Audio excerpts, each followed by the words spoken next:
Naranjana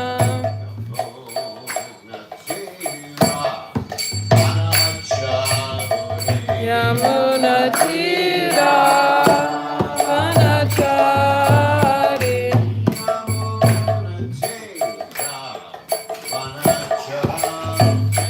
Yamuna Tira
Divine Grace Abhaya Charanam Bhaktivedanta Goswami Mahashila Prabhupada Jai. ISKCON Founder Acharya Srila Prabhupada Jai. Anantakoti Vaishnava Vrinda Jai. Acharya Srila Haridas Thakur Jai.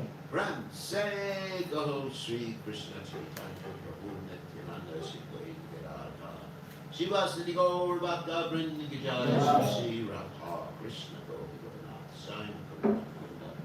Giri Govardhan Ki Jai, Vrindavan Ki Jai, Jardhan Ki Jai, Goswami Ki Jai, Yamuna Mai Ki Jai, Shrimati Vilasade Ki Jai, Bhakta Vrinda Ki Jai, Gaur Pramananda. All glorious to some, all glorious to some. All glorious to Shri Guru and Gauranga, Shri Prabhupada. Udale, Shrimati Bhakti, Gauravani Pachari, Nivishesha Shrivati, Paschatya Deja Tarani, Sarganat Sivananda Shah, Gananjana Shlakya Chakshuri, Tasmai Shikaveva. So I'm very happy to be here with all of you. And I understand yesterday you celebrated the Panihati Festival, right? So, okay. So, anyway, two things. I thought we could leave a lot of time open for questions. But first I wanted to address something about the Panihati Festival you may not have heard before. I don't know how much of the story you told yesterday. Who told the story yesterday? And the story was, did you tell about Raghunath Das Goswami's renunciation and leaving home and everything like that? So you got the whole story there. Yeah. So one of the things I wanted to address, because devotees oftentimes have a misunderstanding that devotional service means to leave your family. It's a really common misunderstanding. So in my dealings with a lot of people from India especially, their parents are very upset when they come to Krishna consciousness because they think their son or daughter is no longer going to love them, no longer going to say, isn't it true? This is a major fear that parents of devotees from India have. And they're thinking, oh, they're going to leave their wife, just like Raghunath Das Goswami. You heard the story yesterday. Raghunath Das Goswami had so much money and wealth, it was like Indra. And his wife was like an Apsara from the heavenly planets, isn't it? You probably heard that yesterday. And he just gave it all up, like, oh my God, I won't even use the example. Like someone leaves the latrine. And you hear other stories, like Bart Maharaj, same thing. You know Bart Maharaj? He just left everything. Of course, later on, he made a mistake. He became a deer. But that's another issue. And so people have this misunderstanding that there's no love in the Krishna consciousness movement. And that those who become devotees will neglect their families, or be unloving, neglect their children, and it'll create a disaster in society. Anyone's heard that misunderstanding before? I've seen it, especially amongst our Indian congregation. The big fear of that. And I was just visiting people's homes about 2 days ago. And people were expressing that, there was a husband very interested in Krishna consciousness, and the wife was saying, what's going to happen with my husband? And of course I said, your husband's going to renounce you and leave you all alone. It's up to you. Krishna will protect you. So generally, and then you have so many of these devotees in our Vaishnava history who are renunciates. 6 Goswamis of Vrindavan, right? Interesting. And so naturally people are a little worried. So what's the real story? Well, the real story is Raghunath Das Goswami was an Nityasiddha devotee. as were the other Goswamis of Vrindavan. And they had a specific mission to fulfill for Sri Chaitanya Mahaprabhu. And because of that specific mission, this is all a pastime like that. However, in our lives, we cannot blame our detachment on a pastime. Our detachment that we may exhibit in this material world, unless you're very, very advanced devotee on the level of Raghunath Das Goswami, our detachment is coming more from the mode of passion. What is the mode of passion? According to Krishna in the Gita, mode of passion detachment means you give up something because it's too much trouble. And you read the Gita about this? Mode of passion, renunciation of the modes of nature, goodness, passion, and ignorance. It's all there in the Bhagavad Gita. So that's generally, and sometimes you see people either taking sannyas, not me, I'm very happy. But I think it's important to address, or just neglecting their family in some way or other. And that, because in family is too much trouble. You know, it is trouble. You know, one gets married, takes care of the family. It's a lot of work. Yeah. Taking care of children, sending them to the university or sending them to school, even changing their diaper, just like I was on a plane here, coming to Orlando. And I had the great fortune of having a mother with a baby sitting next to me. And I got the mercy of the baby's lotus feet on me. It's very kind to this baby. He was kicking me and everything. And I was thinking, and then sometimes, of course I can't do a good imitation. It sounds more like anyway, so it was, I could see how big a struggle is. And then the husband was sitting in the row in front, so they kept passing the kids over everyone's. So it's a lot of trouble. It's a lot of trouble taking care of people. So, but Krishna consciousness is different than renunciation because something's a lot of trouble. Krishna consciousness means to have more devotion to or for your family. More devotion with your friends. Why is that? It's a very interesting phenomenon because when you chant, when you perform the activities of Krishna consciousness, you become less selfish. Okay, thank you. Generally, in our relationships, we are thinking about what someone can do for us, right? Like, you know, I know in Indian culture, a man gets married because he wants someone to cook for him, iron his clothes. And, you know, sometimes in the traditional Indian culture, a woman is just supposed to stay in the kitchen all the time and roll chapatis. Isn't it? Fiji's like that to a certain extent. You know, the man comes back and says, I want my rotis. He said rotis is a name for chapatis, for those who don't know. And so, yeah, and so that attitude that the wife is just meant for my satisfaction, or the husband is just meant to make money and support me. That's your business, buddy. Just like in the story in the Valmiki Ramayana. Some of you may be familiar with the Valmiki Ramayana. Then you have this dacoit named Ratnagara. And Ratnagara, dacoit means he was a thief, criminal, and everything like that. He was robbing people. So Ratnagara, he would stop people on the path and try to rob them and kill them sometimes too. So one time he stopped these 7 sages, or the Saptarishis, and he said, give me your money. Of course they didn't have much money, they were just sages, dressed in gumshoes, I mean, how much money could they have? So he stopped them, and they said to him, don't you understand what you're doing will accrue a lot of bad karma? And he said, I know that. He was a philosophical dacoit. Actually, he was born in a Brahmin family, so he knew all this stuff philosophically. He said, but I love my family. And the rishis, the sages, said to him, well, you love your family. Does your family love you? He said, of course. And they said, here's a test. Go back to them see if your wife and kids are willing to accept part of your karma.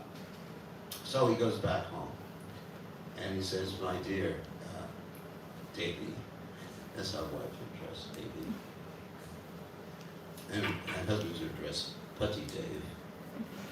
As you didn't know.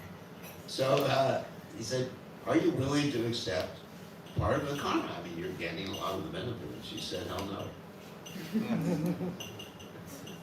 He said, actually, your business is to buy me stories.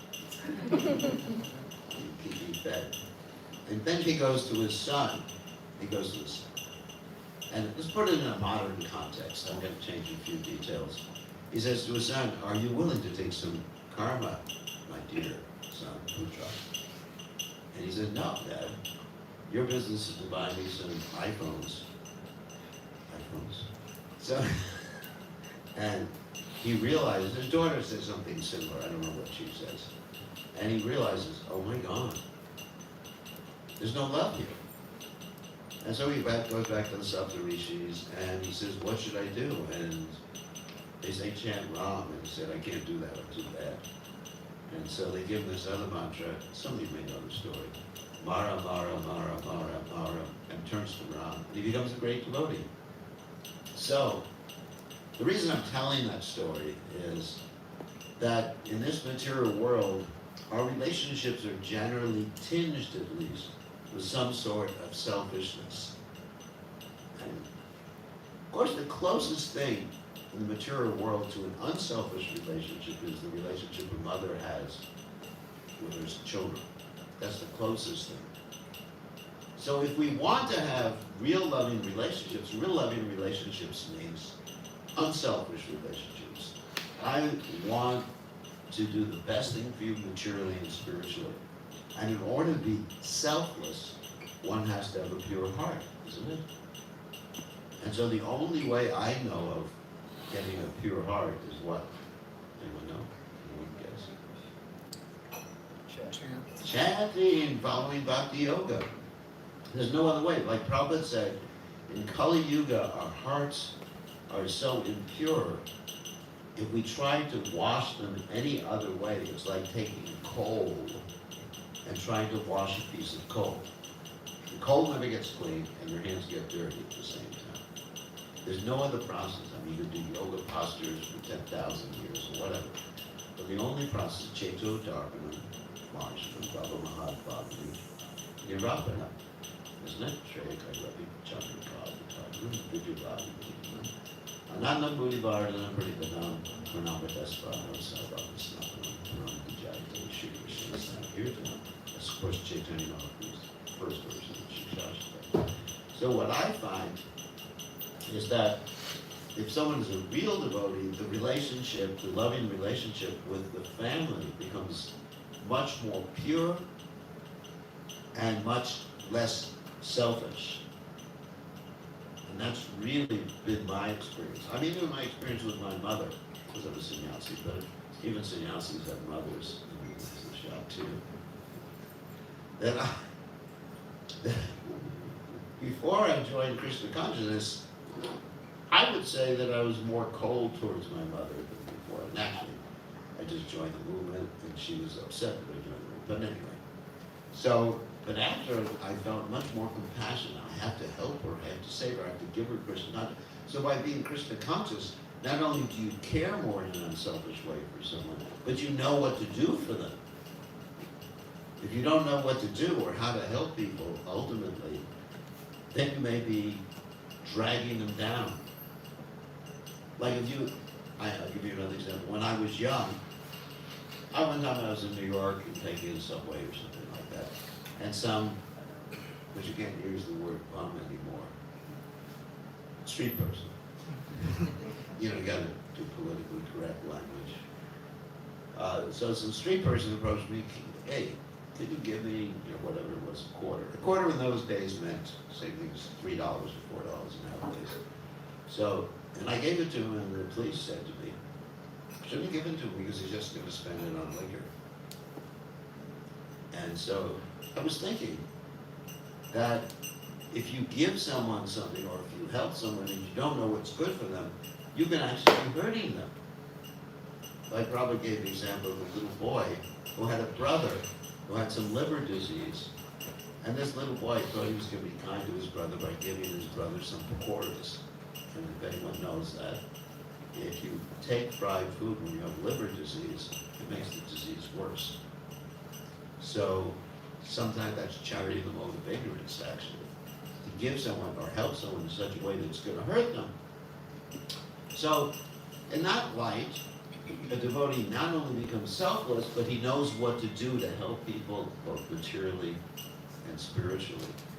And if we want to have really loving relationships and loving families and take responsibility for the family, then we have to become Krishna conscious. And then one is very devoted to one's family. And then getting back to the point about Lord Chaitanya's followers, the majority of Lord Chaitanya Mahaprabhu's followers are grahastas, not sannyasis. You know, people like Ramananda Roy, C.K. Mahiti, other many, many close associates of Lord Chaitanya Mahaprabhu.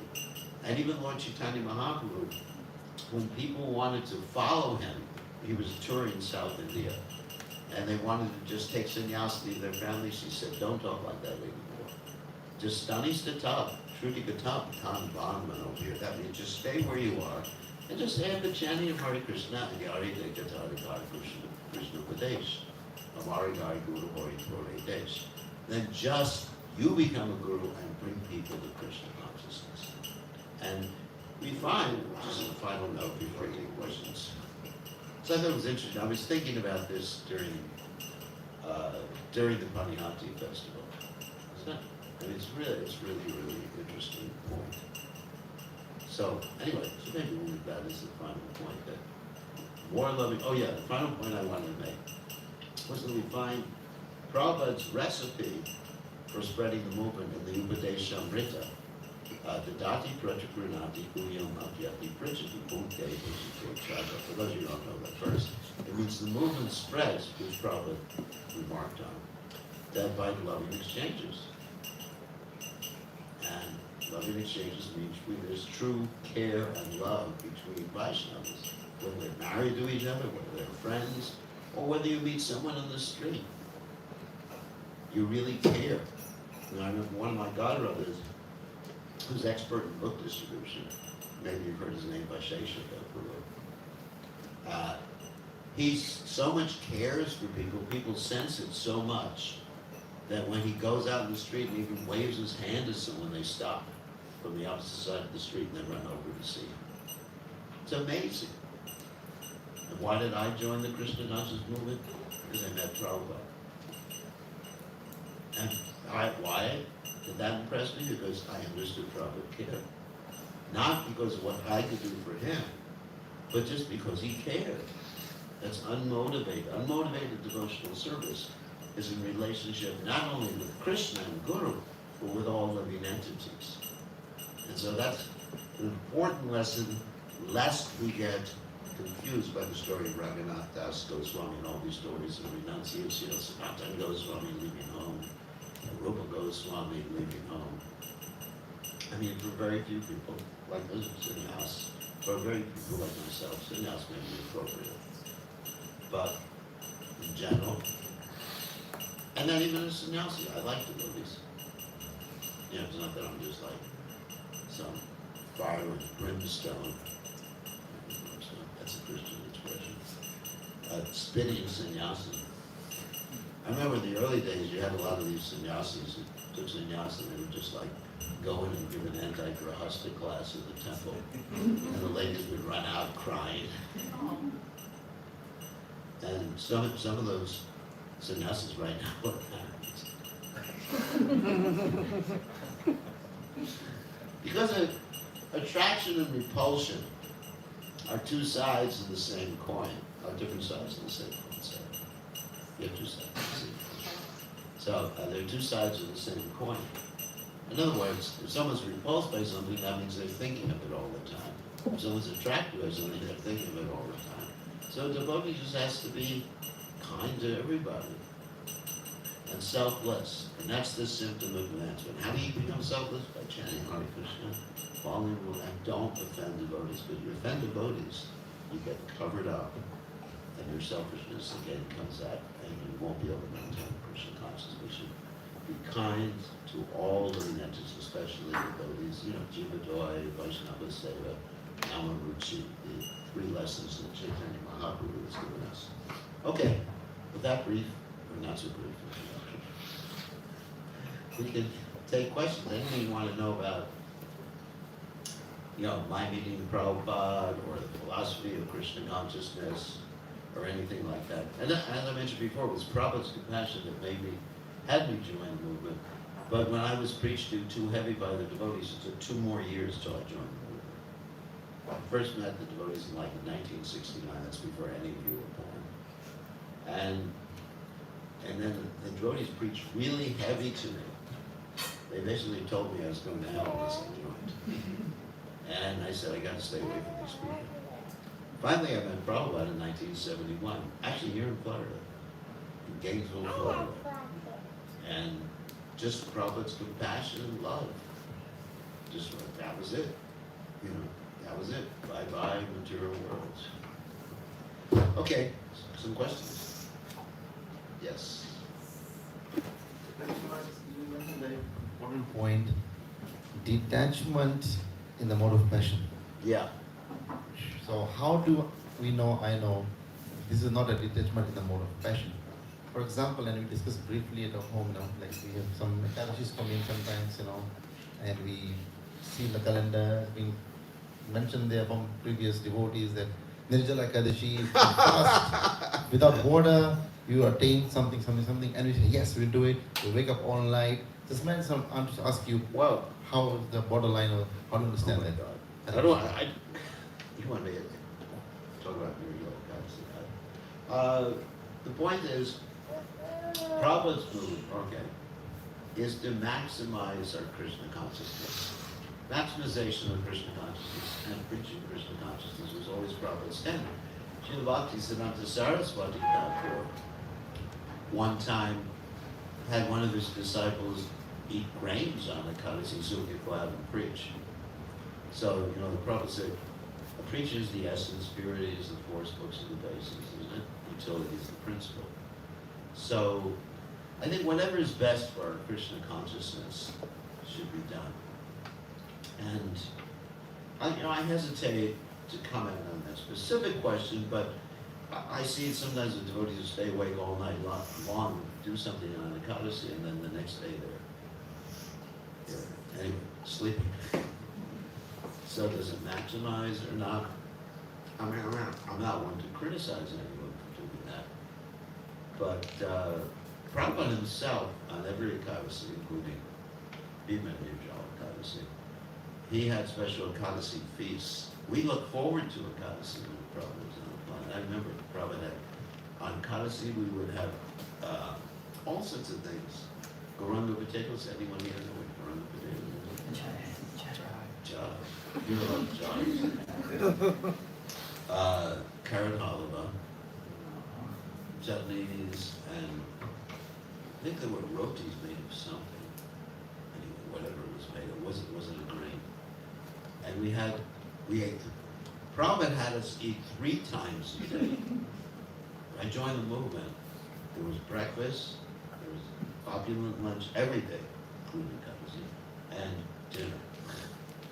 And it was ecstatic. We look forward to eating. I mean, Krishna consciousness, kitchen religion, and everything was cooked in ghee. And Prabhupada said, of course I'm not trying to just preach you out ghee. Prabhupada said if someone takes ghee, they'll never forget the taste. Something cooked in ghee. I mean, right now I don't take anything cooked. That's another issue. But I'm also, I'm a vegan, for the principles of ahimsa. But that's another issue. But anyway, so Prabhupada really wanted to bring people to Krishna consciousness, and prasadam distribution was an important part of his strategy. And, Prabhupada himself, his austerity was waking up early, translating his books, pushing his devotees, managing the movement. I mean, that's much more austere.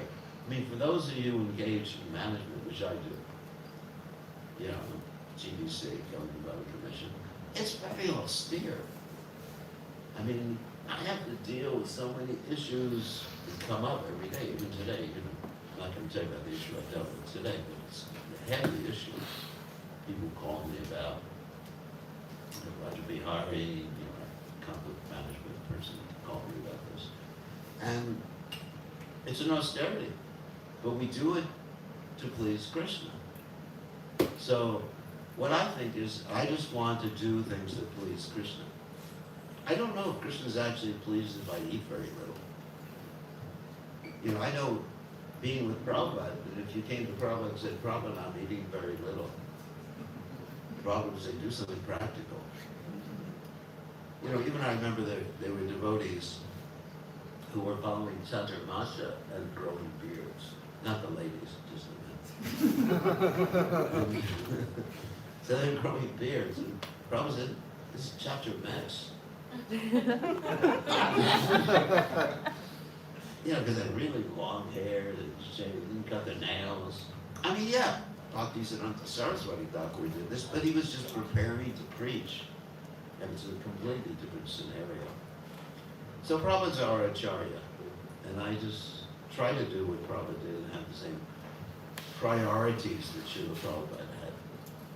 And so, you know, if one can stay awake all night and serve the next day, all glories to you. All glories. I mean, certainly Ekadasi is meant to chant more. That's true. Ekadasi is meant to hear more. Ekadasi is meant to reduce your bodily necessities on that particular day. Well, be practical about it. That's the only thing. You know, Prabhupada said chant more, but then Prabhupada said, was asked about the preachers. He says, no, the preachers are exempt. So if we're bringing people to Krishna consciousness, then that's it's an austerity.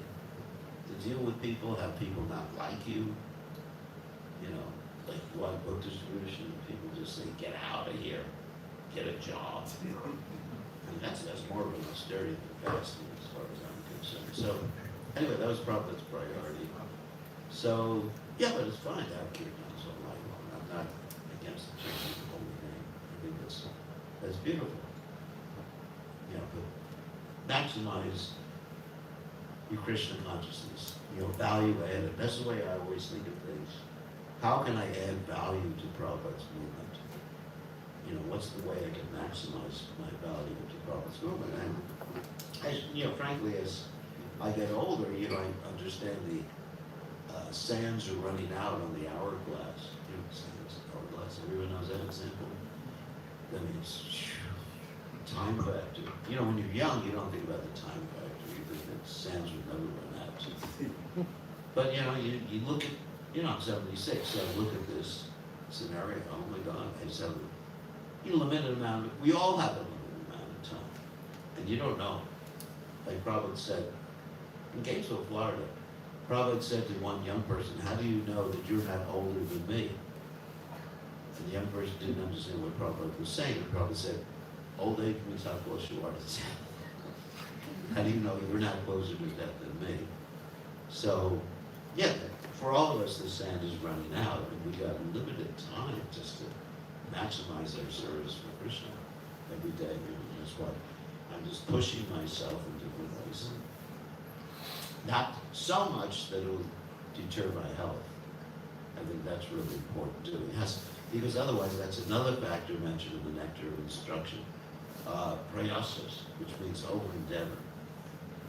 You know, if you over-endeavor, you'll ultimately collapse and minimize. So in the 6th chapter of the Gita, Krishna says the yogi is Vichara Viharsh. He's balanced in his eating and sleeping, and which is what I try to do to maximize the health. So I eat for my health, as the devotees, Prabhupada and Shraddhanjali will tell you that. I eat for my health. Whatever is, I treat my body like the car. You know, you put in the type of petrol that's good for it. Not too high a grade, not too low a grade. Yeah, it's a good example. So, other questions or comments? Yes.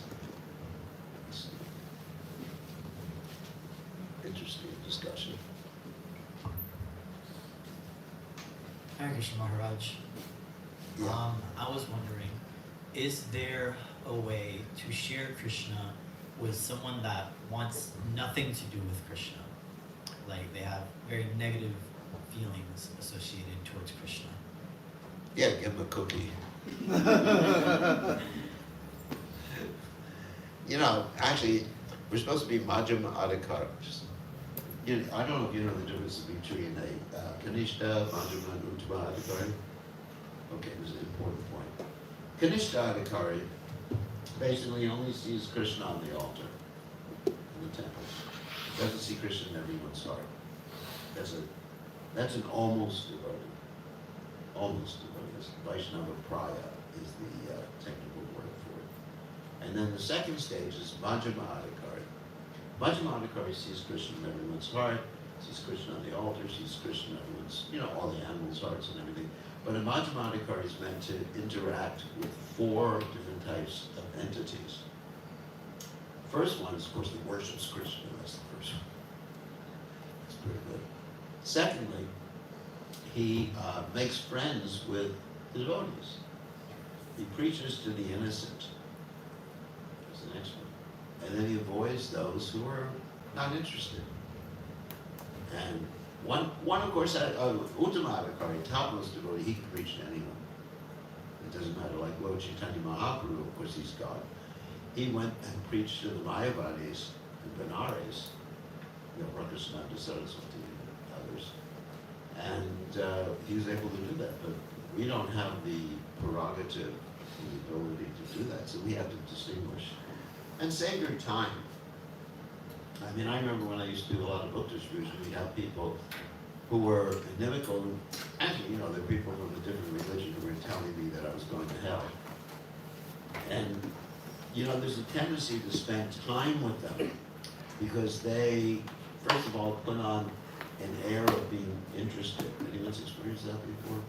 They go up to you and say, hey, tell me all about it. Well, I'm terribly interested. And you know what's coming. Yeah, something like that. So therefore, I developed a habit of not spending time with them. Because as soon as they say that, have you ever accepted Jesus in your heart? What do I say? Yes. And he told me to join the Hare Krishna movement. Then they go, oh, okay, no. So it ends all the arguments. And it's a nice thing to do. You're not offending. So basically, we don't waste time.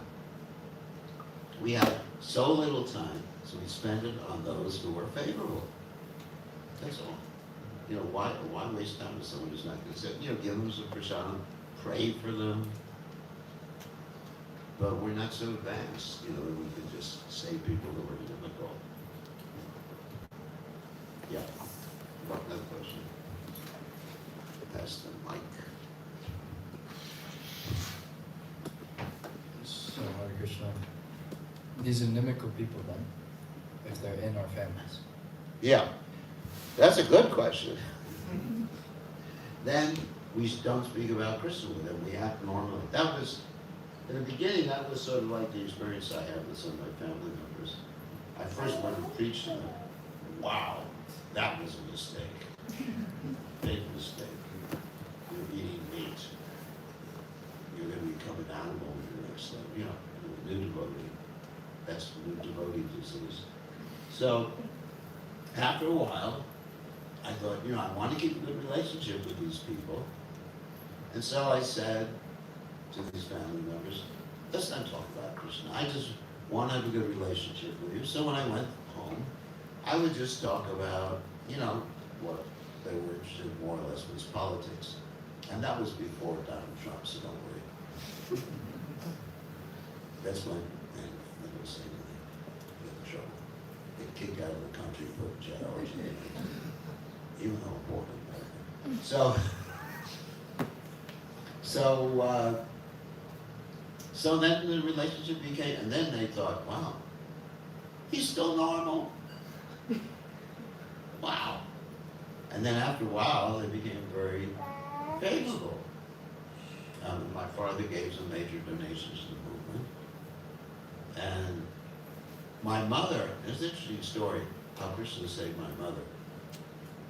She left her body when she was about 92, 93.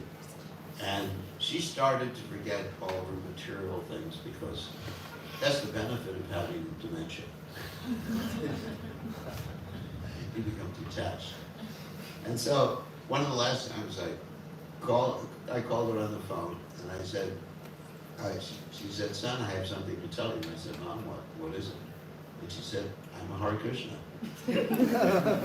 And the interesting thing is I said to her, Mom, I'm a Hare Krishna too. And she said, really? I didn't know that. That's nice. And so basically, and right before she left the world, she became more and more attached to Krishna. And interesting story, I was on the other side of the world in Fiji, and I got a call from my brother that your mother's getting ready to leave her body. I had no time to go, just fly and see her. So, of course, I called her on the phone and everything like that. And then I had one of the devotees from North Carolina, some of you may know her, Tulsi. I sent her a plane ticket, we do that through the internet, and had her fly to New York. Immediately one of my disciples picked her up in Philly, drove her to New York. I took her, picked her up in New York, and drove her to my mother's apartment in Manhattan. Went up to where my mother was with the nurse. She had a full-time nurse, and told the nurse, you look too tired, go rest.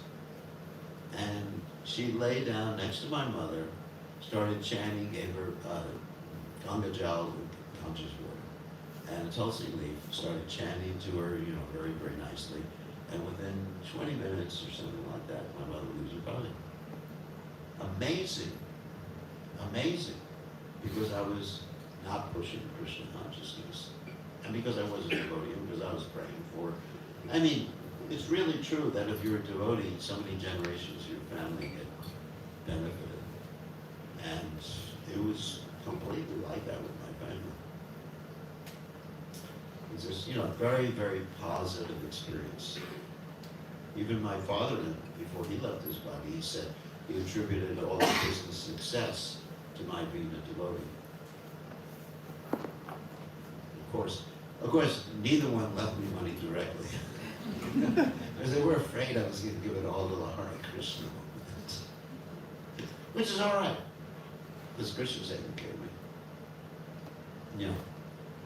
And so it's interesting. So, you have another question about that? I guess a quick one. So you say you don't talk about Krishna, so naturally all you're going to talk about is material things. Yeah. And it's one of the things we're told to avoid being around. Does it hurt us? No, because it's our a necessary. family's- Prabhupada would sometimes engage in small talk with people too. I mean, not simple things. Not that you talk about, hey, did you see that girl there, or something like that. Obviously, you don't need me.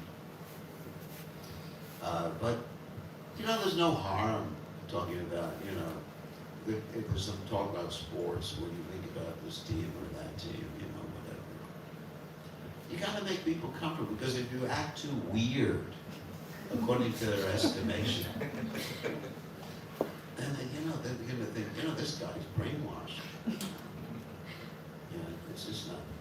And in the beginning, I was acting weird, and I found out later after my mother left her body. In the beginning, she was thinking of hiring a deprogrammer.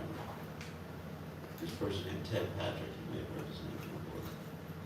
And so, but she gave that up because she saw I was normal and happy. So it's important to be normal with people.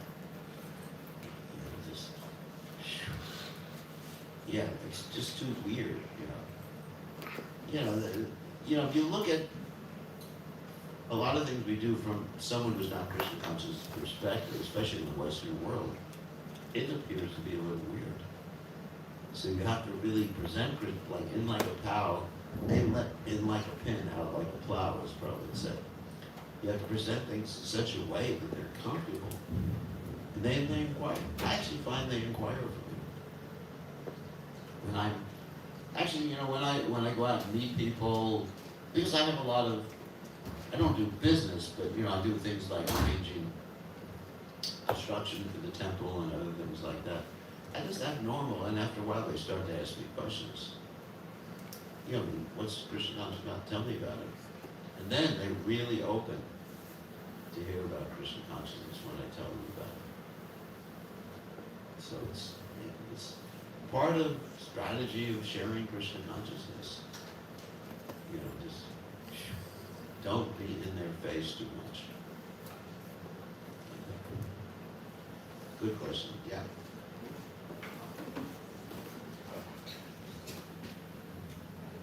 Hare Krishna, Gurudev.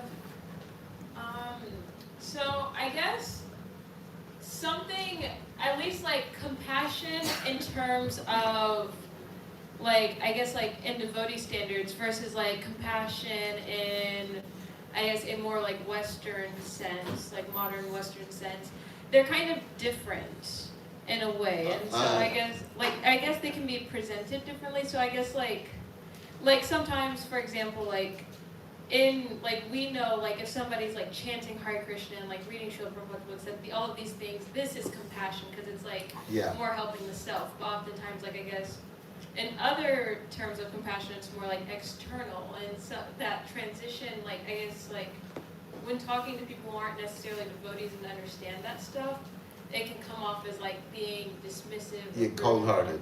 Yeah. So like I guess how do you bridge the gap? Well, let's tell the story about Srila Bhaktisiddhanta Saraswati Thakur. He and his disciples were in a place and there were a lot of beggars, and beggars were asking for money, obviously. And he said to them, you're just going to simply become cold-hearted unless you try to help them. I mean, help them in such a way they're not going to like buy liquor or something like that with them.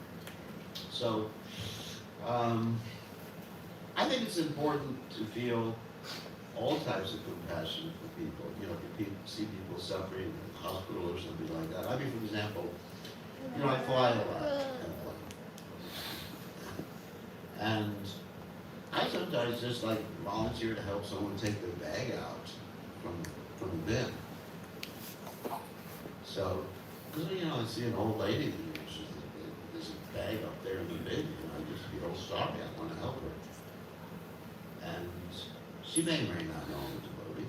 I mean, I travel generally in Western clothes. Of course, there's a secret that gets in the way.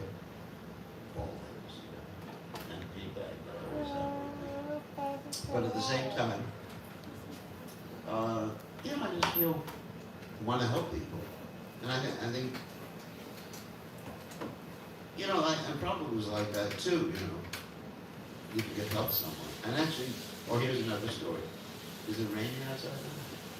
I think it was especially Yeah. Oh, my shoes gonna get wet now? No, it's dry. Okay. So, once upon a time, the devotees were preparing for Rath Yatra. You may know this story. This was in Australia. And they had this very nice canopy for the cart. And, they stitched, nice, really strong canopy. And so, next to where they're preparing the Rath Yatra, the canopy and everything like that, there was a fire in the building. And people were trapped, 2 or 3 stories up. And the devotees just had an idea, we'll just hold the canopy up. And they said to the lady or man, whatever it was, jump. And 1 or 2 people jumped, and they saved them.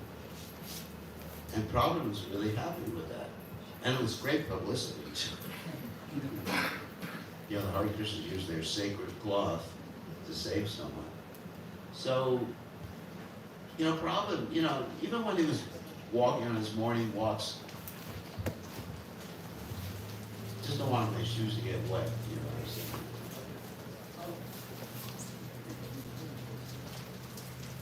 When he was on his morning walk, he would say, he would say Hare Krishna, but generally to other people he would say, good day. Good morning, good day. So, Prabhupada was a well-wisher on all sorts of different levels. it would be really, just a misunderstanding, probably a misunderstanding of how we should feel. To think that, the only thing we should do is help people, help people in that way. Just chant Hare Krishna, oh, you're suffering, chant Hare Krishna. We have to have some compassion.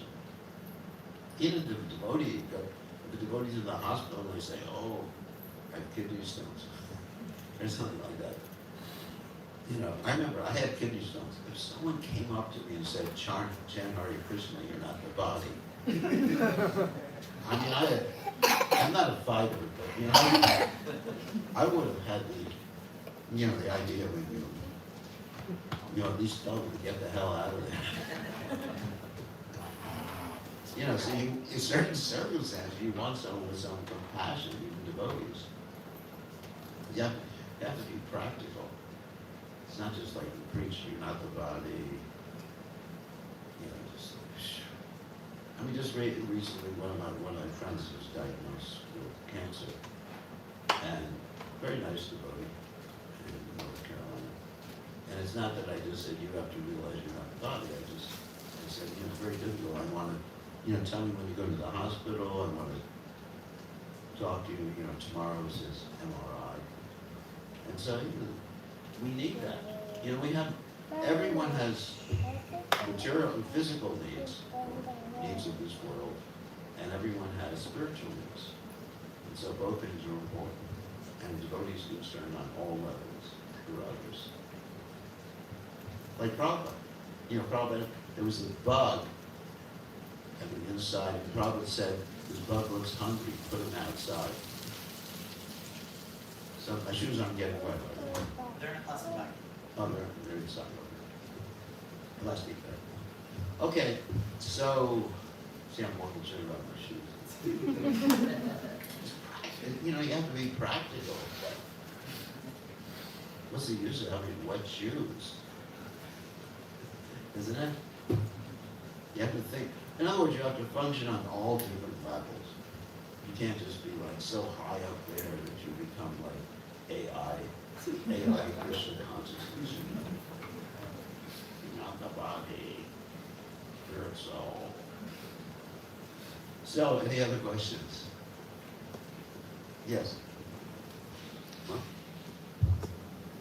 How do you focus on the quality of your preaching and not so much quantity of preaching? I guess books would be an example. You want to kind of you want to make sure you're giving quality preaching, but it's kind of hard sometimes.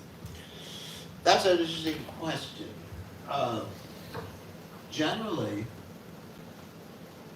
I like to find out about a person before I talk to them. Then I'll talk about books in a second. I usually ask a person questions just to find out where they're at, what their interests are. And then I know how to present Krishna consciousness. It's more of a quality thing. Because otherwise I'm just spouting off Bhagavad Gita verses at them, which it's not really quality. And it may be quantity. But anyway, so as far as book distribution, I know there's so much stress on numbers. Sometimes there's stress on numbers. You have to distribute a certain amount of books like that. But we shouldn't do that at the expense of quality. I know that's happened in the past, where devotees were just concerned with numbers of books, and they didn't care how people felt, whether people were happy giving the donation or whether, they were just like coerced into giving the donation. So I think our first business is people. That's what I try to concentrate on. In fact, we were just talking earlier. My mission statement is more devotees, happier devotees. That means more Krishna conscious devotees. And whatever strategy accomplishes that, and how to enact that strategy. So I think quality is very important, but we don't want to do like quantity too. We don't want to spend all of our time talking to one person. So I think it's a balance. It's a balance. But without quality, what's the use of quantity?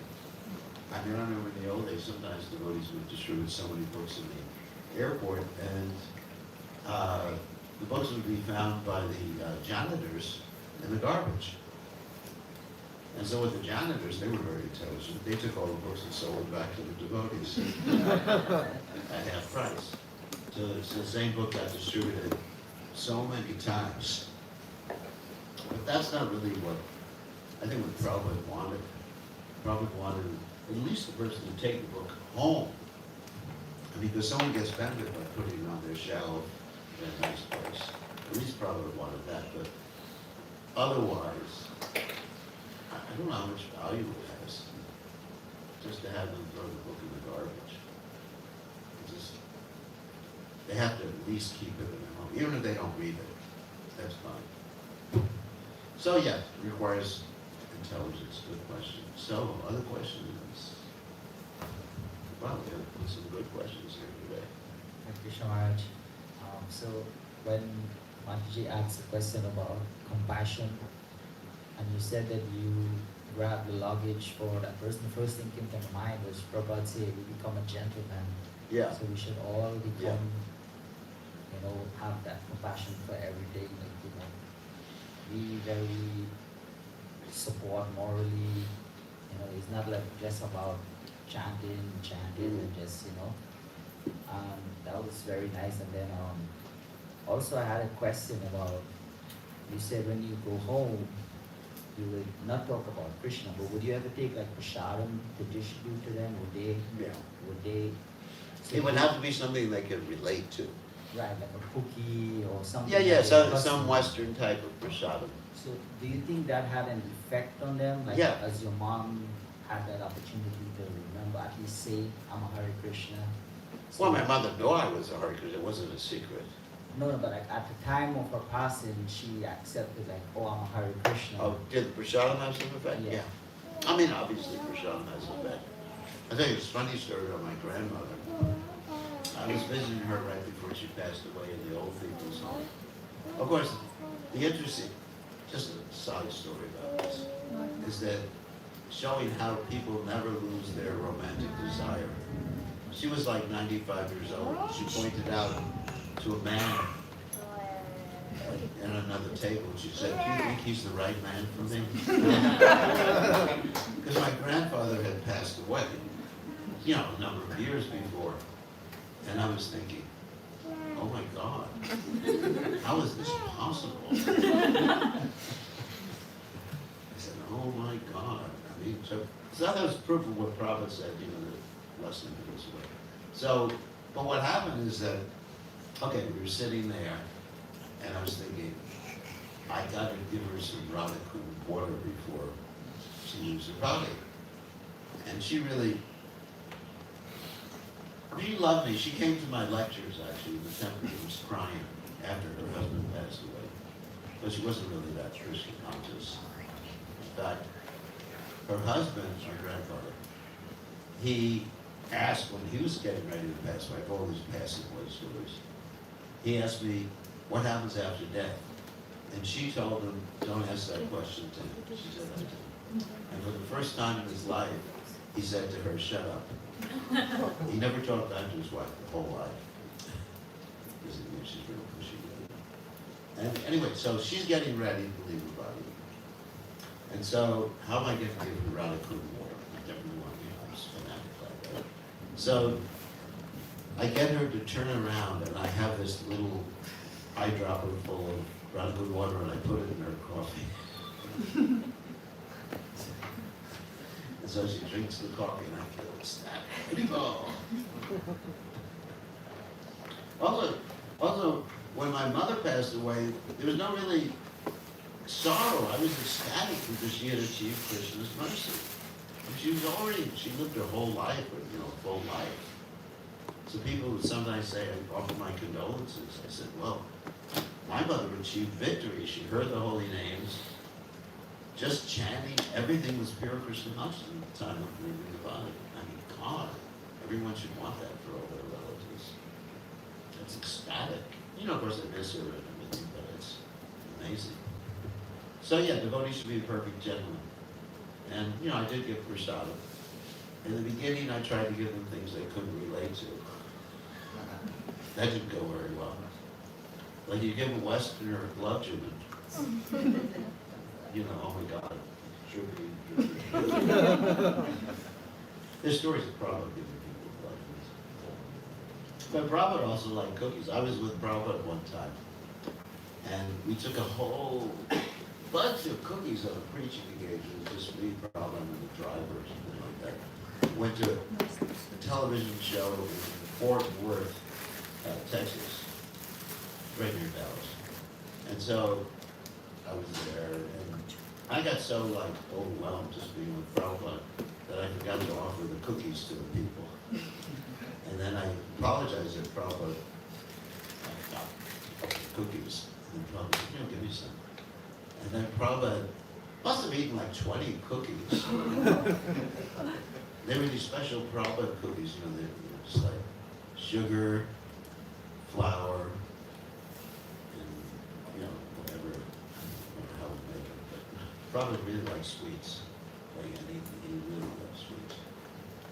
And so, yeah, so Prabhupada had us give out cookies and things. I actually in the morning Prabhupada would give cookies. I didn't give glubjabins out to the kids. I remember sitting in Vyasa's, it's now sitting on this, we were watching Prabhupada on Vyasa's, and after class we had this kirtan, Prabhupada would give cookies out to all the little kids. It's nice, isn't it? It's very sweet. There was one lady who didn't have any kids. This is a funny story. This is Krishna Priya. She didn't have any kids. She wanted to get a cookie from Prabhupada. So she grabbed someone else's kid.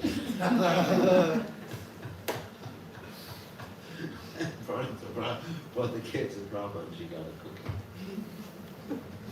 So that's being real tricky to get Prabhupada's mercy. I was also tricky. I would sometimes take all of Prabhupada's remnants and not share it with anybody. I was so fanatic, like a very fanatic devotee, that I would even eat the grape stems and the seeds, and I would have eaten the plate, because it had it not been in metal. Anyway, and I would eat the dust from Prabhupada's feet when we go on morning walks. Dust in the sands, you know, just throw the sand in my mouth. So anyway, sorry to be fanatic like that. But not too crazy in front of non-devotees. Don't do that. Don't do that. I'll tell you one time I was crazy in front of my mother. I joined the movement, 1971, Prabhupada came. Prabhupada left, my mother was so freaked out, she came to the temple to see what I was doing. She spent the night in the temple. So next morning we're all sitting eating prasadam. And in those days, eating prasadam meant you sat on the floor, no plates, there's wax paper. You just tear off a piece of wax paper, put it on the floor. That was the American version of big banana leaves. So you know, wax paper, everything, well, whatever it was, just big mess on the floor. And so I spilled some water, not on the wax paper, and it was prasadam water. And I was so fanatic, this was after 3 days in the Hare Krishna movement, that I got down on my hands and knees and started to slurp it up all over the floor. Because I thought, you know, I don't want to, you know, desecrate this water, you know, it's offered to Krishna. And my mother's sitting there watching. And her son is just like, who she spent so much money to send to the university and everything like that. Her son is on the floor. And so, you don't want to do that. That's crazy. In the beginning days, we were so crazy. Unbelievably crazy. Because we had no adults. Prabhupada was the only adult in the whole Hare Krishna movement. The rest of us, you know, 21, 22, 23. That was an old man. We were 23 years old. So, anyway, just be practical. And then Krishna consciousness can be spread widely if we're just normal, functional people, right? And devotees. You know, I chant, I get up early every morning, I do everything, you know, fucked up. But, you know, I'm a normal person and I'm dealing with people. Do I help? You know, and sometimes, you know, people are, I'm in, well, in a bus or something like that, people offer me a seat because I look old. And I'll say, no, no, no, someone else should sit there and use it. So I don't think, oh, it's great they offered me, I'm a devotee, they're making spiritual progress. Yata Sukriti. I don't think like that. You know, I said, you know, let someone sit there who needs it. You know, even though I look old, you know, and somehow I got Krishna's grace, I have some energy. So, other questions? Yeah. Live new session. Hare Krishna Maharaj. At one point you mentioned cultivating love, Yeah.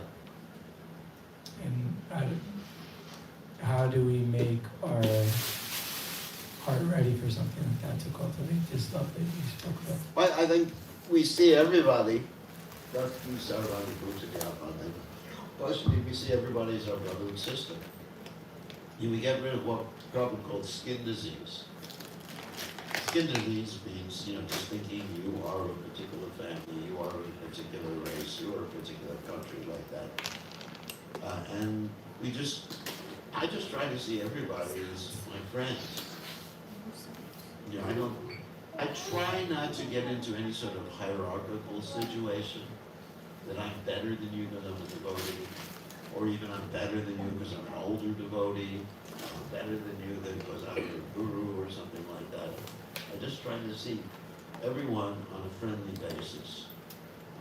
And that's very satisfying, because when we try to be better than someone else, or think that we're better than someone else, that leads to hardness of heart. Like that. Yeah, we may know more verses than someone else. We may have more time with Hare Krishna, maybe we're proud of the disciple. But you know, whatever. We're all in here together trying to serve Krishna. And so, I generally try to do away with hierarchy. You know, better, worse. And even when I'm dealing with someone who's not interested in Krishna consciousness, I try to think that they're really struggling. You know, I don't. Generally, I don't people think that people are demons. I don't put a label on people like that. I think that they've forgotten Krishna and they're acting improperly. You know, like Jesus Christ said, don't hate the sinner, hate the sin. So, and I don't like their activities, but I know that they're suffering because of their lack of Krishna consciousness. So, anyway, it takes some thought process, chanting, maturity in Krishna consciousness to come to that level. And it takes time. You know, whether I get angry with people, yeah, sure. You know, if I'm driving a car and you cut me off, I'm going to get angry with you. But I don't hate them. Actually, you know, there's one verse in the Upanishad that says, one who sees Krishna in everyone's heart, yesterday running into me out on the Pashati Sarvapatesha Chapanam Tadava. He doesn't hate anyone, or hate anything. So really, even as devotees who are supposed to avoid the envious, we shouldn't be hating people who are envious. But we stay away from them. So, you know, they're objects of compassion. You know, because people are suffering in this world. I mean, if someone is angry with me or envious of what I'm doing, it's their problem, it's not my problem. In other words, they're causing their own suffering. I shouldn't allow it to cause my suffering too. You know, sometimes someone says something to us, why should both of us suffer? You know, it's enough that they're suffering, and then we should recognize that. Anyway, a few little thoughts. I'm sure there's a lot more, but it's what comes to mind right now. Any other questions? Stop reading.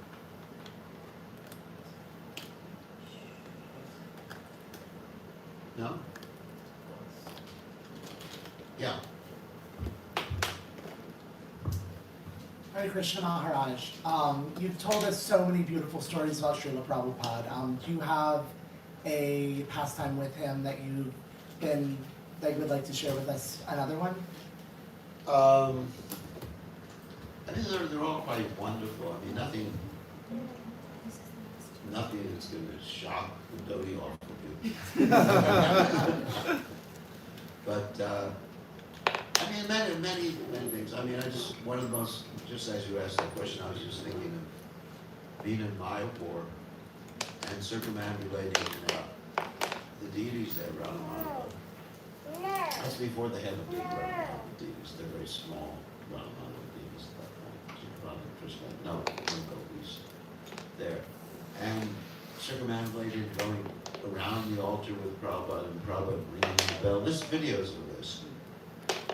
Prabhupada ringing the bell and all the devotees jumping up. Each time he got to one of the corners of the altar, he would, this big bell and pull the rope, and the devotees would just like jump up and down, go around with Prabhupada. Just memories like that. Nothing like Prabhupada saying that I was a rascal. I would have had a heart attack. I mean, because I definitely had healthy fear, and not so much fear, but reverence towards Prabhupada.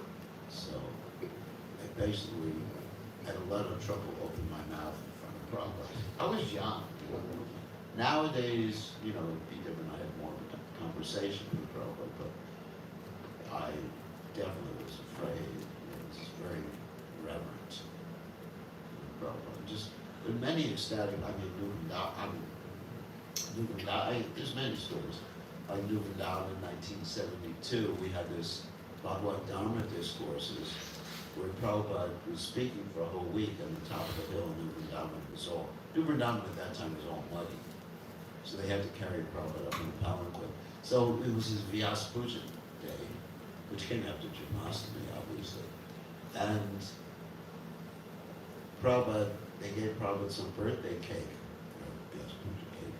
And then Prabhupada said, distribute it to everyone. Prabhupada took a little bit. And then we had this fight with the devotees. The devotees were climbing on top of each other, punching, not the ladies, just punching each other out to get a piece of the cake. And Prabhupada was laughing the whole time. First Prabhupada was asked the question, but can we eat the cake in front of the deities? Because they had these big Jagannath deities there and Radha Damodar. There's some pictures of this, not of the fight, but of the Vyasa Puja there. There's actually some videos of that Vyasa Puja. And so Prabhupada was just laughing to see us fighting for a remnant. Prabhupada had a real sense of humor. I mean, Prabhupada was, I can't say he was a normal person, but he was a person. It wasn't like a thing, Prabhupada was a person. And he had a sense of humor, and he had likes and dislikes. Prabhupada liked certain types of food, So, anyway, it was just very personal with Prabhupada. I mean, it's wonderful. There's the times I was with Prabhupada. I mean, I wasn't one of his, most of the conservatives or anything like that, but I did have quite a few opportunities to be with Prabhupada. And it was always just very enlightening to be on morning walks with Prabhupada. Morning walks. So Prabhupada would walk very fast, and then all of a sudden he'd stop, and people would sometimes run into him. It was amazing. It's just like stopping like someone putting the brakes on all of a sudden in the road. And the devotees didn't know what to do. And sometimes people would step on Prabhupada's shoe or something like that. So, simple things like that. Just simple remembrances of Prabhupada. But basically, Prabhupada is present in his books, in his movement, his instructions, and people can be just as much in touch with him today. Now, I mean, that's another issue. I mean, there's a whole discussion about Ritvik stuff. Something may have about this before. But the most important connection we have in our sampradayas is a Siksha connection. Siksha means instructions, for those of you who don't know. So, people say, there's this whole Ritvik one that says you can be initiated by Prabhupada. But that's not, and then they say you can take shiksha from anyone. And I say the shiksha, and this is Prabhupada's instruction, Bhakti Siddhanta Saraswati Thakur's instruction, that shiksha is much more important than diksha. Instruction. You know, generally the diksha guru also gives shiksha too. But at the same time, our connection with Prabhupada, everyone's connection with Prabhupada through shiksha is the most important connection that we can have. And, you know, diksha connection is important too, but the most important is the shiksha connection with Prabhupada, who's the founder of Acharya, someone who set an example. And he started the movement, not just started the founder, but Acharya sets the example for the rest of us. You know, to me, that's it. I don't think anyone is bereft. Actually, Prabhupada said the grand disciple or the grand spiritual master gives more mercy than the actual spiritual master. So for those of you who are initiated later on, Prabhupada is giving mercy. I mean, you know, I also feel very connected with Sri Bhakti Siddhanta Saraswati. I don't feel bereft because I wasn't initiated by Bhakti Siddhanta Saraswati Thakur. I don't feel bereft because I wasn't there when Lord Chaitanya was there with the 6 Goswamis of Vrindavan. You know, I had just as much an opportunity to advance as any of the devotees who were with Lord Chaitanya. It's not that I had less opportunities, I have just as much. But whether I take the opportunities or not is the question. It's up to me. Right? Should we have him back now, or? Unless there's another quick question. Yes. One more quick question. Hare Krishna. So I guess something I was wondering is like, upon initially like meeting Srila Prabhupada, you immediately like knew like, oh, I wanted to take shelter under Yeah. Srila Prabhupada. I guess like throughout the years, how did you maintain that like that? I guess like that dedication to Srila Prabhupada and wanting to just constantly like surrender and stay under his shelter. Eating a lot of prashadam. Yeah. How do I maintain it? I don't know. I mean, I sort of recognized Prabhupada the first time I met him. You know, there's these, you know, I hesitate to say, you know, past life or something like that, but there was immediate, you know, deja vu, recognition of Prabhupada. It wasn't a challenge. It wasn't a challenge because, anyway, and just reading more about Prabhupada. Oh, here's another thing, yeah. I'm trying to figure out how to answer your question. So even hearing more about Prabhupada, even after Prabhupada left, you know, reading the Lilamrita and the biographies of Prabhupada. I think nowadays the devotees don't introduce people to Prabhupada enough. They introduce people to Prabhupada, you know, as the Vyasa-san and everything like that. But one book that devotees don't distribute enough is the biography of Prabhupada. You know, it's one thing to distribute the Gita. You know, I like the Gita, obviously. But I also think of Prabhupada's life as Bhagavad Gita in action. You know, just like Arjuna was Bhagavad Gita. Arjuna's life was Bhagavad Gita in action too, but Arjuna is harder to relate to. You know, he was like over 5,000 years ago. And, you know, we're not in a battlefield. I'm not being asked to kill my cousins. And so, what's happening there? But Prabhupada actually personifies Krishna's instructions in the Gita. And so, the more I heard about Prabhupada, read about Prabhupada, understood about Prabhupada, and that's was continually, then the dedication increased at that point. And then Prabhupada really became my role model. Remember, I joined the movement when I was very young. So I was thinking, I want to be like that when I grow old. You know, so that was always what I was looking up to. And people function on the basis of role models. Isn't it? That's what I've seen. If we have a good role model in Krishna consciousness, then we're more likely to, someone who inspires us. And so parents are the original role models for children. And so the parents are like that inspires, and then there may be other Vaishnavas. And I'm inspired by a lot of my godbrothers too. And a lot of the devotees, not only God brothers, like I just mentioned by Shekshik approval, it's inspiring for me. Increasing my devotion to Prabhupada.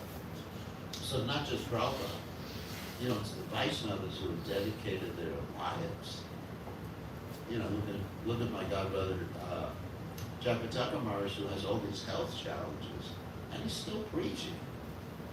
You know, when I compare myself to him, you know, just like, oh my God. I would just go to Govardhan and say, goodbye, cruel world. But, you know, he's still preaching, carrying out Prabhupada. So, you know, there's very inspiring examples. Prabhupada's, of course, the primary inspiring example. But we have so many of them in our movement. You know, there are people with trouble too. Prabhupada said, don't be surprised with who goes, be surprised with who stays. So you look at, instead of the cup being half empty, you look at it half full. And sometimes people will talk about some people who had trouble in the movement, and criticize the movement, or criticize the sannyasi, or gurus, or whatever. But actually just look at, and I get a chance to associate with a lot of these great personalities, GBC. And so, and the other sannyasis, a lot of the other sannyasis like that. And some of them are not godbrothers, they're disciples of godbrothers. And they're wonderful devotees. So many wonderful devotees, in India, anywhere. So many dedicated devotees. So that inspires me, and that keeps me going too. And there've always been challenges, not with Prabhupada, but sometimes there's been challenges in the movement too. Like when Prabhupada left, there were some disruptions, those are the Sabhavacharya days. But I always remained faithful to Prabhupada. I never considered going anywhere else. Yeah, not that everything was perfect. You can't expect everything that is done to be perfect.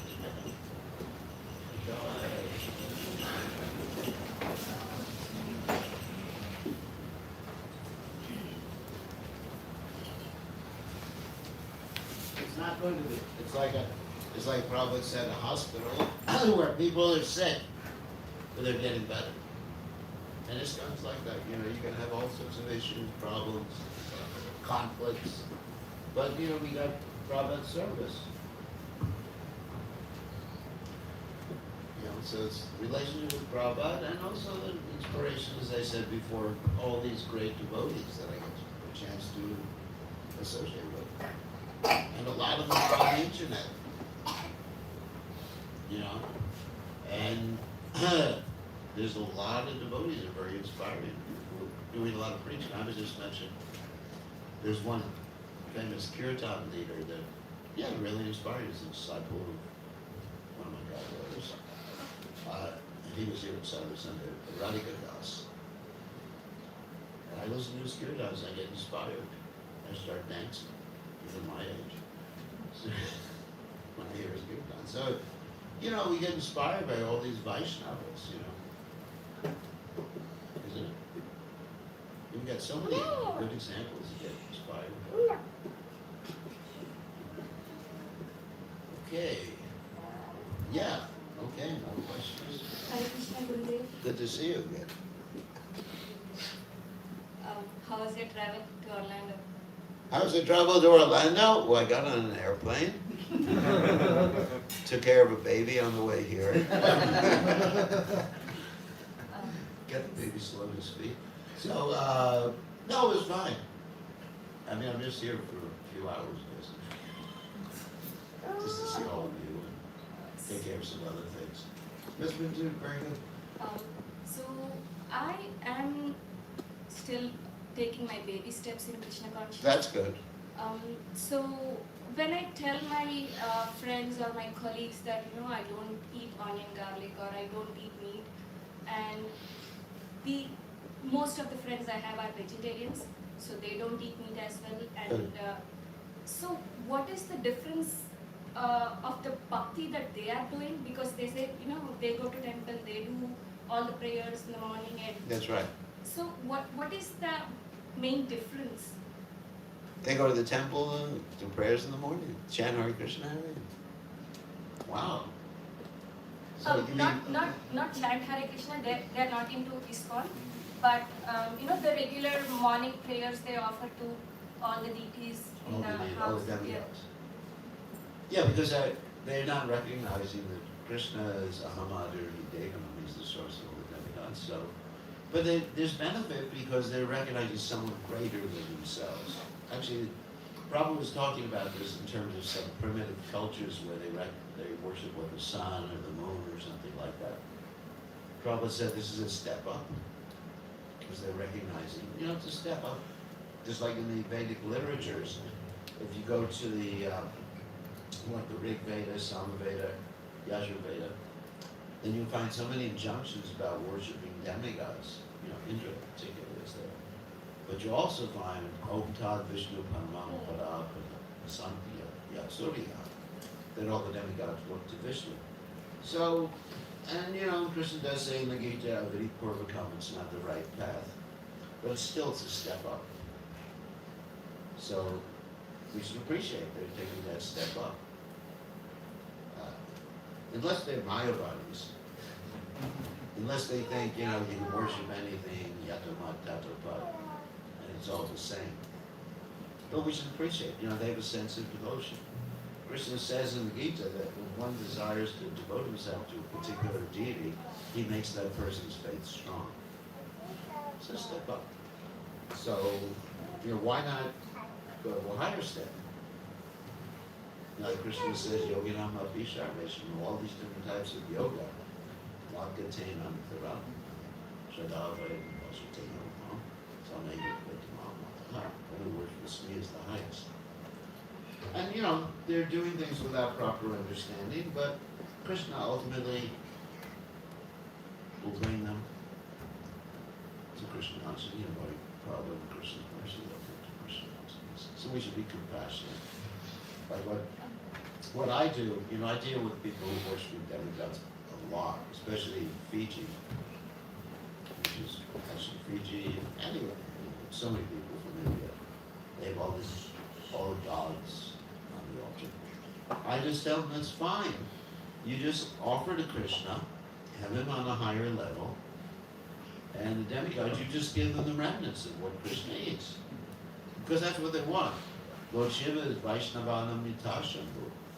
In Bhuvaneshwara, which is actually one of the main locations where they worship Lord Shiva, they take the Jagannath, it's near Jagannath Puri, they take the Jagannath Prasadam and bring it to Bhuvaneshwara so Lord Shiva can take Mahaprasadam. So if you want to worship Lord Shiva, fine, give him Mahaprasadam. Please him in the best possible way. Ganesh is always keeping Krishna's lotus feet on his head. That's great. So continue if they want to continue.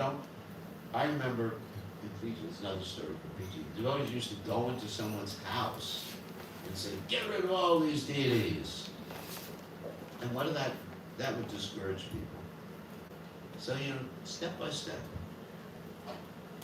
The main challenge comes during the lunchtime when I go to office. Yeah. The food that I eat and the food, we usually get, the colleagues in the team usually get the takeouts, and so when I say the food that I eat is no onion garlic, how do I explain it when they say why? Well, there's a scientific reason for it, and you can get into the modes of nature. But I usually go to the scientific reason that you can look it up on the internet that pilots and some airlines are not allowed to eat food with garlic before they fly a plane because it crosses the blood-brain barrier, because you don't know what that means, and goes to the brain and causes a diminishing of the reflexes. So if someone's going to fly my plane, I want them to be fully awake. So, and because it dulls you. That's basically why. We could say mode of ignorance, but that people are not going to relate to that. I said it's something that dulls me. So therefore, I want to have a clear mind. But, another thing, which I don't say, it smells bad. Because when I have to be close to someone who's eating garlic, I get sick. You know, I remember just the other day, someone came in the temple room and they had been eating garlic. And it was after greeting the deities, I walked by and you know, so when you don't take it for some time, and plus there's substitutes. Asafetida is a very nice substitute for garlic.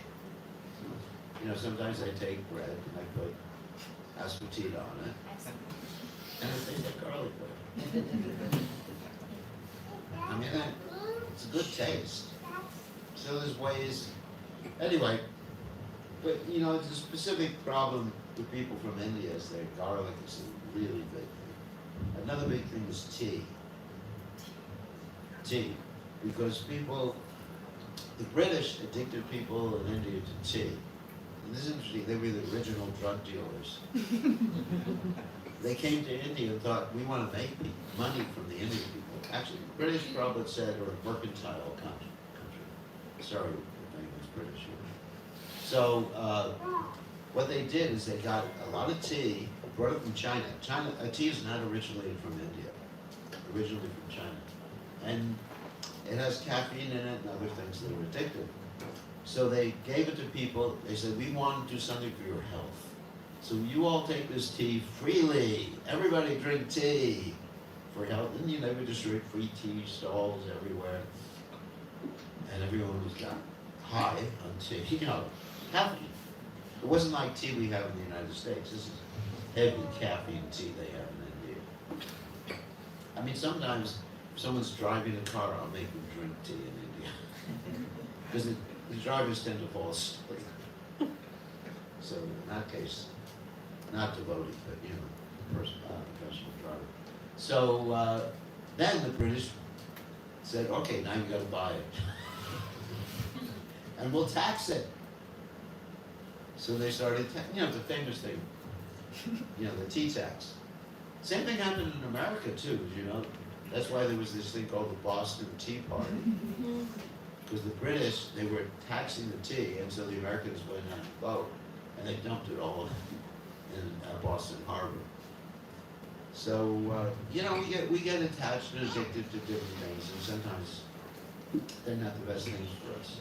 A lot of things where people are attached to. People may be attached to eating too many sweets, you know, too. So it's an addiction. I would ask people, why are you so attached to it? Why are you so controlled by it? By garlic. Isn't it? It's just like, don't you want to be free? Why are you controlled by this substance? I want to be free. I want to be free of being controlled by some smelly little.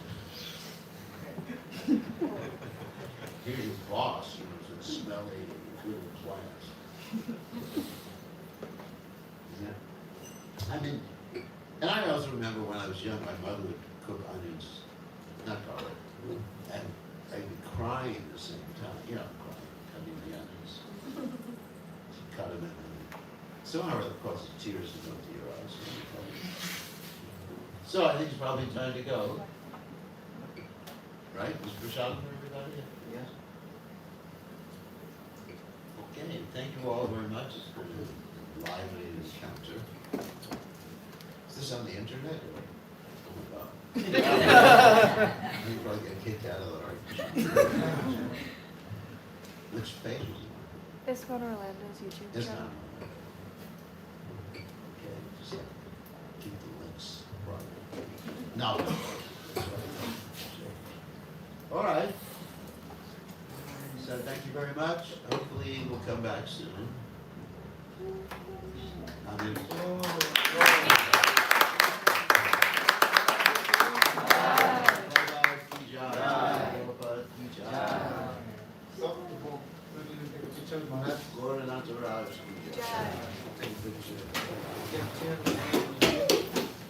Everybody should make this comfortable. Sit beside.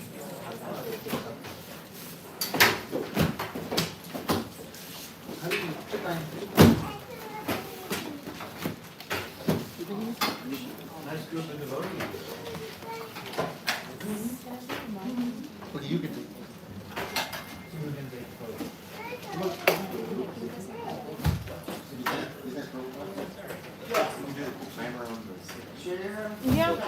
not. It is. Take it off the YouTube. Oh, or use your phone. Oh. You don't want the iPhone 16.